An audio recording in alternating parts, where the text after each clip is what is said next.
Hey team, Grant Hagan out here in Napa, California. Team, this is gonna be amazing. We are out here at a part of the Procore Championship, which if you don't know anything about golf, we're gonna get you up to speed. This is gonna be one of the last tournaments before the Ryder Cup.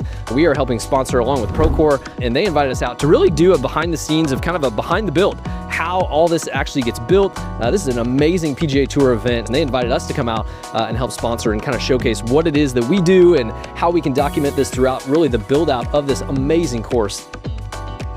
We want to take you kind of behind the scenes of what's actually being built. This is a whole endeavor of different tents and different fan experiences. When a PGA event comes here, I mean, it is a whole construction project in itself. And it's actually cool that, Procore is actually being used to build out this project, and we're actually here to kind of help them with the reality capture side of it, of, how's the progress going, keeping all their stakeholders informed. We have a dock drone up on the roof. We're going to do some 3D scans on the greens. We're going to do some construction walks and 360s around the build out. We have a lot of different things that we're using out here to really capture this on a consistent basis and really to kind of keep it automated, which is a huge part as well, because none of us live out here in Napa, and so we wanted to put some systems in place to be able to document it even though we couldn't be here. But yeah, we're standing here on the 18th green, and there's a bunker right behind us here that we're going to actually be able to see the course and kind of understand the layout today, and it's going to be amazing. The tournament's going to be here in a few weeks, and just to think that all these PGA players, especially the big names that are going to be on the Ryder Cup, will be out here putting and chipping from these spots that we're going to walk around. So